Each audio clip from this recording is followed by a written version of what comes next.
हर रोज एक नई कहानी देखने के लिए चैनल को सब्सक्राइब करें और बेल आइकन दबाना ना भूलें। राहुल और उसके दोस्त उसके घर पर काफी समय बाद मिलते हैं। सभी बातें करते हुए कोल्ड ड्रिंक्स पी रहे होते हैं। तभी सबके कहने पर राहुल ऑनलाइन पिज्जा ऑर्डर कर देता है। करीब आधे घंटे बाद उसके घर की डोरबेल बजती है तो राहुल दरवाजा खोलता है। सामने हेलमेट पहने पिज्जा उसे पकड़ाते हुए वो लड़की हेलमेट उतार कर कहती है, योर पिज्जा सर। राहुल यार, आया कि नहीं डिलीवरी बॉय? डिलीवरी बॉय नहीं, पिज्जा डिलीवरी गर्ल आई है गाइस। उसकी ये बात सुनते ही उसके सारे दोस्त दरवाजे पर आकर खड़े हो जाते हैं और उस पिज्जा डिलीवरी गर्ल को घूर घूर कर देखने लगते हैं। तभी उन लोगों को ऐसे हैरान चेहरे देखकर वो डिलीवरी गर्ल मन में कहती है, लगता है हेलमेट नहीं उतारना चाहिए था। क्या हुआ, कोई एलियन देख लिया क्या? नहीं, पहली बार किसी गर्ल मेरा मतलब पिज्जा डिलीवरी करने आई लड़की को देख रहे हैं ना। आप पेमेंट कर देंगे, मुझे लेट हो रहा है। हाँ राहुल, जल्दी पेमेंट कर दो, बेचारी डिलीवरी गर्ल को और भी पिज्जा पहुँचाने होंगे। एग्जैक्टली, क्योंकि अगर मैं पिज्जा टाइम पर नहीं पहुँचाऊंगी तो आप जैसे लोग उसे खाएंगे कैसे? ये लीजिए पिज्जा की payment. Thank you so much sir, have a good day. इतना कहकर वो मुस्कुराते हुए वहाँ से हेलमेट पहने बाइक पर निकल जाती है और राहुल उसे देखता ही रह जाता है। तभी उसके बाकी दोस्त और मिहिका राहुल पर गुस्सा करते हुए उसे सुनाते हुए कहते हैं, ये क्या था, तूने इस डिलीवरी गर्ल को कुछ कहा क्यों नहीं? कितना रूडली बात करके गई है वो मुझसे। यार मिहिका, शुरुआत भी तो तूने ही की थी ना, और फिर वो तो यहाँ अपना काम करने आई थी। फिर भी राहुल वो छोड़ ना, तू अपना गुस्सा ठंडा कर और अंदर चल, वरना यहाँ खड़े खड़े ये पिज्जा ठंडा हो जाएगा। तभी सारे दोस्त अंदर जाकर पिज्जा एंजॉय करते हैं और वो डिलीवरी गर्ल वापस अपने काम की जगह जाती है और अपनी शिफ्ट खत्म होने पर कपड़े चेंज कर घर के लिए निकल जाती है। रियांशी एक पिज्जा डिलीवरी गर्ल की पार्ट टाइम जॉब किया करती थी। सुबह वो कॉलेज में क्लास जाया करती तो शाम को पिज्जा डिलीवर किया करती। राहुल पहली नजर में ही उसे देखकर हैरान था और जब भी पिज्जा देखा करता तो उसके सामने रियांशी का चेहरा आ जाया करता। एक रोज वो ऑफिस से निकलकर रोड क्रॉस करने ही वाला होता है कि तभी एक चोर उसके हाथ से फोन चुराकर भाग जाता है और राहुल चोर चोर चिल्लाने लगता है। उसी समय एक पिज्जा की डिलीवरी करने निकली रियांशी उसे देखती है तो स्पीड में बाइक उसके सामने रोकती है और हेलमेट का शीशा ऊपर करके कहती है, अरे ओ, ये चोर चोर का सायरन देने से चोर रुकने वाला नहीं है, पीछे बैठो। क्या? अब क्या भोंपू लेकर बोलूं? पीछे बैठो, फोन चाहिए कि नहीं? अरे इतनी सी बाइक पर कहाँ बैठूं? अब तुम्हारे लिए एक 4 व्हीलर लेकर आऊं क्या? एडजस्ट करो यार। हाँ बैठता हूँ। तभी राहुल उसके और पिज्जा बॉक्स के बीच की थोड़ी सी जगह में एडजस्ट करके बैठ जाता है और रियांशी बाइक इतनी स्पीड से भगाती है कि वो लोग भागते हुए चोर को 2 मिनट में ही पकड़ लेते हैं। राहुल बाइक से उतरकर फोन लेता है और उसे पीटना चालू कर देता है। तभी रियांशी कहती है, यार तुम्हारे पास बहुत फालतू टाइम है क्या चोरों को पीटने का? अभी मिल गया ना फोन। ओह हाँ, thank you miss delivery girl. अपना थैंक यू अपने पॉकेट में रखो। तुम्हारी वजह से मेरे 10 मिनट खराब हो गए। अब 20 मिनट में मुझे पिज्जा डिलीवर करना होगा। दिन खराब हो गया आज का। अरे सुनो तो सही। राहुल बोलता रह जाता है और रियांशी फट से बाइक स्टार्ट कर फुर से निकल जाती है और राहुल एक बार फिर उसे बात करने का मौका खो देता है। कुछ देर में वो घर पहुंचता है और रियांशी की बाइक पर बैठे उसी पल को याद करते हुए मुस्कुराता रहता है। समय बीतता है। एक रोज राहुल अपनी कंपनी के कुछ एम्प्लॉय के साथ कुछ कॉलेजों में इंटरव्यू लेने के लिए जाता है, जिनमें से एक कॉलेज रियांशी का भी होता है। वो अपना काम खत्म करके जा ही रहा होता है कि तभी उसकी नजर कॉलेज के कॉरिडोर में खड़ी रियांशी पर जाती है, जो अपनी फ्रेंड से बात कर रही होती है। तो उसे जोर से आवाज देते हुए वो कहता है, हे मिस डिलीवरी गर्ल, अरे यहाँ सुनो। ये क्या कर रहा है? क्या हुआ रियांशी, तू उधर क्यों देख रही है? वो इंटरव्यू लेने आया है सर, तू जानती है क्या? नहीं तो कैसे बात कर रही है यार? बिल्कुल नहीं। हे मिस डिलीवरी गर्ल, वहीं रुको, मैं आता हूँ। पर मुझे क्यों लग रहा है कि जैसे वो तुझे ही बुला रहे हैं। नहीं यार, अरे चल ना, क्लास की बेल बज गई। तभी रियांशी राहुल को इग्नोर करते हुए रूपल के साथ वहाँ से चली जाती है। राहुल उसे पूरे कॉलेज में ढूंढता है। वो ग्राउंड में इधर उधर देख ही रहा होता है कि तभी रियांशी उसका हाथ पकड़ उसे अपनी तरफ मोड़ती है और उसकी आंखों में घूरते हुए देखकर कहती है, क्या है? क्या डिलीवरी गर्ल लगा रखा है? पूरे कॉलेज को बताना है क्या कि मैं पिज्जा डिलीवरी करती हूँ? हाँ तो और क्या बुलाऊं? 2 बार मिल चुके हैं हम और तुमने अपना नाम भी नहीं बताया और ना ही उस दिन मैं तुम्हें अच्छे से सॉरी कह पाया। क्यों? तुम थैंक यू क्या प्लेट में सजा कर दोगे? देखो मैं यहाँ पढ़ती हूँ और तुम भी यहाँ अपने काम से आए हो, तो अपने काम से काम रखो ना। निकलो यहाँ से। अरे पर नाम तो बता दो पिज्जा डिलीवरी गर्ल।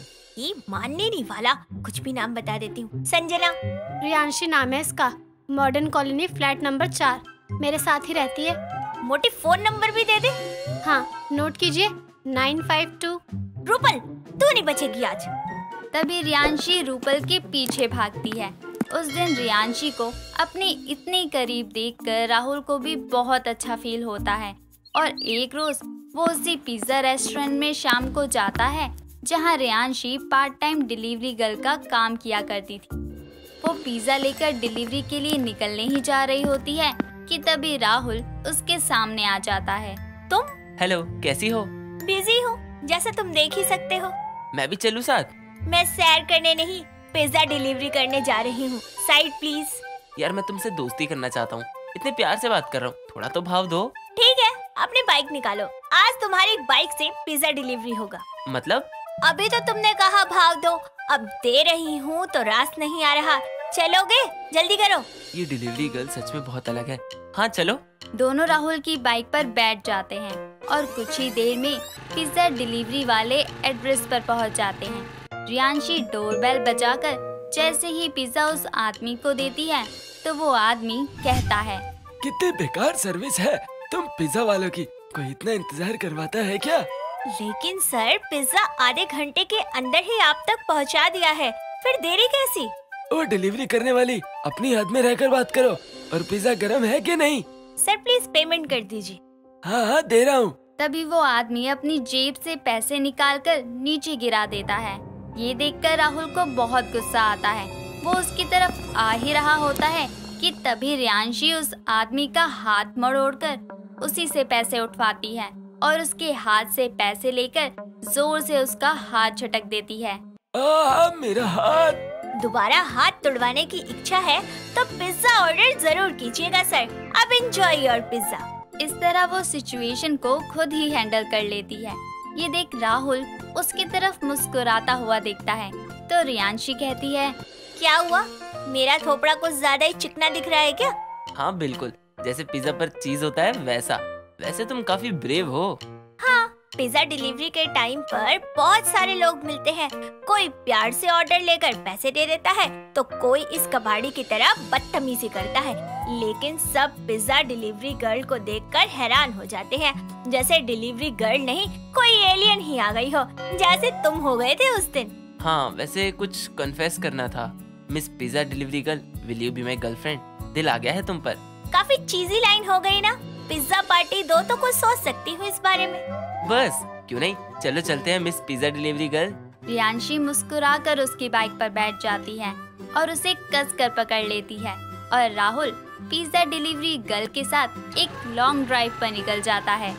रश्मि एक बहुत ही अच्छी और पढ़ी लिखी आत्मनिर्भर लड़की थी। वहीं दूसरी तरफ रश्मि का बॉयफ्रेंड बिल्कुल बेरोजगार और नल्ला था। रश्मि के रिलेशनशिप को पूरे 6 साल हो गए थे। इस वजह से उसके घर वाले भी उसको शादी के लिए फोर्स कर रहे थे, लेकिन अपने बॉयफ्रेंड के बेरोजगार होने के कारण वो शादी जैसी बड़ी जिम्मेदारी अपने सर पर नहीं लेना चाहती थी। इसीलिए वो हर बार अपनी शादी की बात सुनकर उसे टाल देती।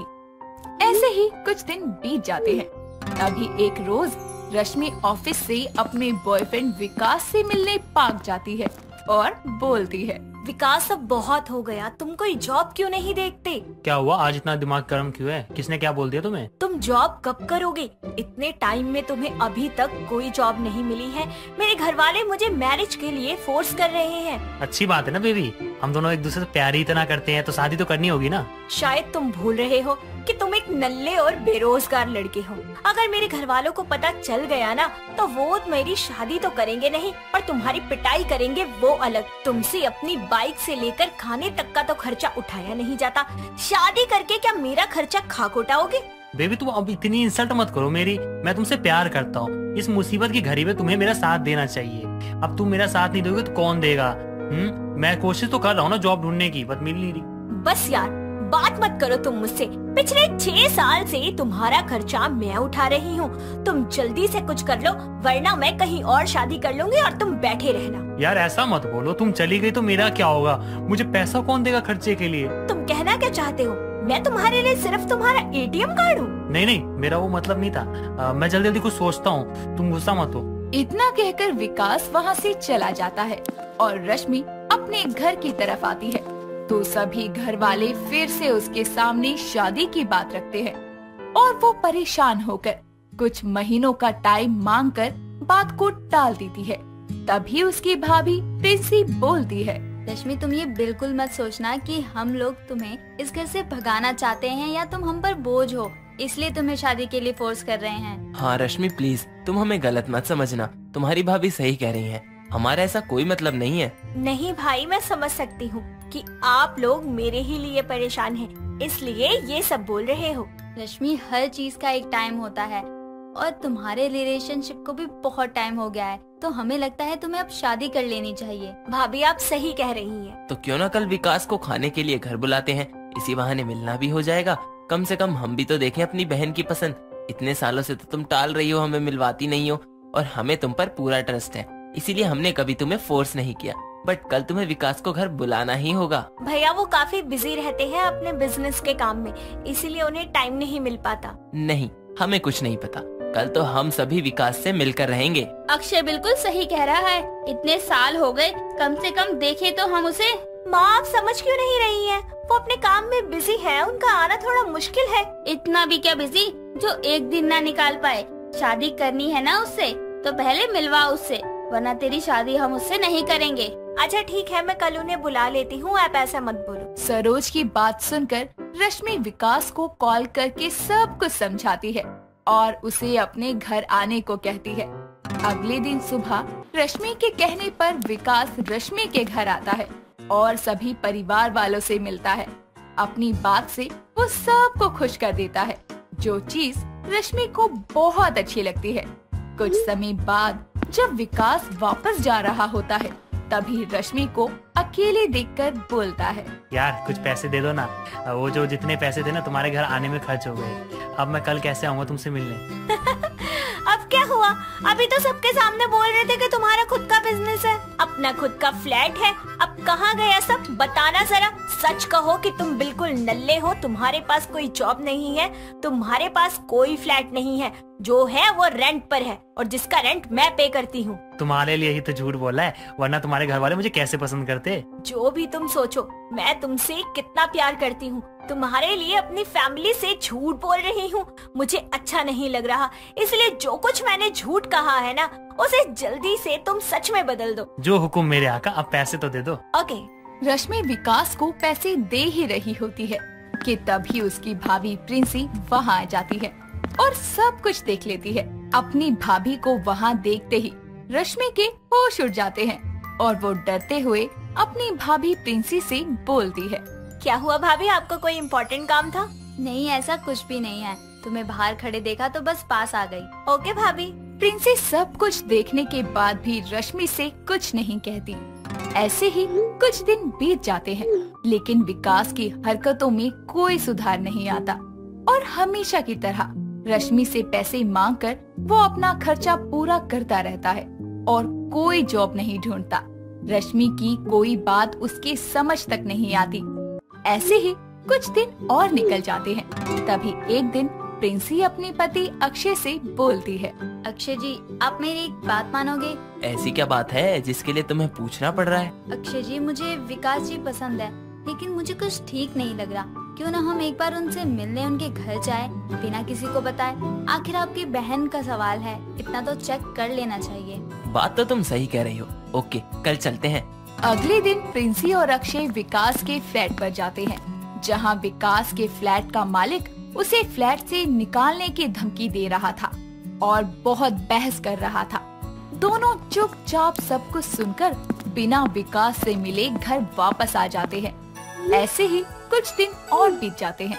तभी एक रोज रश्मि के पास विकास का कॉल आता है और वो उससे बहुत सारे पैसे देने के लिए कहता है, जिस पर रश्मि बोलती है, तुम्हारा दिमाग खराब है क्या? इतने सारे पैसे मैं तुम्हें नहीं दे सकती। मेरी पूरी की पूरी सैलरी चली जाएगी और मैं सबको क्या बोलूंगी कि मैंने तुमको पैसे क्यों दिए। यार मेरी हेल्प कर दो प्लीज यार, वरना जिससे मैंने पैसे लिए वो मुझे मार डालेंगे प्लीज।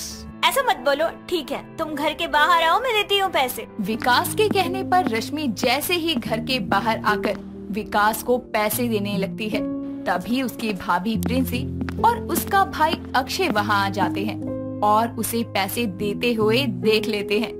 दोनों को अपने सामने देखकर विकास और रश्मि के होश उड़ जाते हैं। तभी रश्मि बोलती है, भाई उसे अर्जेंटली कैश की नीड थी तो मैं बस उसकी हेल्प कर रही थी। बस करो रश्मि, और झूठ बोलने की जरूरत नहीं है। हमें विकास के बारे में सब पता चल गया है। किसी से प्यार करना या उसे सपोर्ट करना गलत नहीं है, लेकिन झूठ बोलकर उसकी गलत चीजों को बढ़ावा देना गलत है। आज विकास को तुम्हारी जरूरत है, तुम उसकी हेल्प कर रही हो। कल अगर तुम्हारे पास नहीं हुआ तो क्या तुम इसकी मदद कर पाओगी? और विकास तुम, अगर कल रश्मि किसी मुसीबत में हो तो क्या तुम उसकी मदद कर पाओगे? ऐसे बिना कुछ करे क्या लाइफ चल सकती है? तुम 6 ईयर से जॉब ढूंढ रहे हो, तुम्हें जॉब नहीं मिली। रियली सच है ये? नहीं, तुमने कभी जरूरत ही नहीं समझी। रश्मि तुम्हारे लिए अपनी पूरी फैमिली से झूठ बोल सकती है और तुम उसके लिए स्टैंड भी नहीं ले सकते, एक अच्छी जॉब भी नहीं देख सकते। तो आगे तुम इसका ख्याल कैसे रखोगे, साबित कर सकते हो? अक्षय की बात सुनकर विकास को अपनी गलती का एहसास होता है और वो माफी मांगकर जल्दी से एक अच्छी जॉब ढूंढने का वादा करता है। ऐसे ही कुछ समय बीत जाता है और अपने वादे के अनुसार वो एक अच्छी जॉब ढूंढकर रश्मि के घर उसका हाथ मांगने आता है और उसके परिवार को यकीन दिलाता है कि रश्मि की जिम्मेदारी उठाने के लिए अब वो सक्षम हो गया है, जिसे सुनकर अक्षय बड़ी ही खुशी के साथ रश्मि और विकास की शादी कर देता है। दोस्तों, अगर आपको ये कहानी पसंद आई तो इसे लाइक करें, शेयर करें और कमेंट करके बताएं कि कहानी में आपको सबसे अच्छा क्या लगा।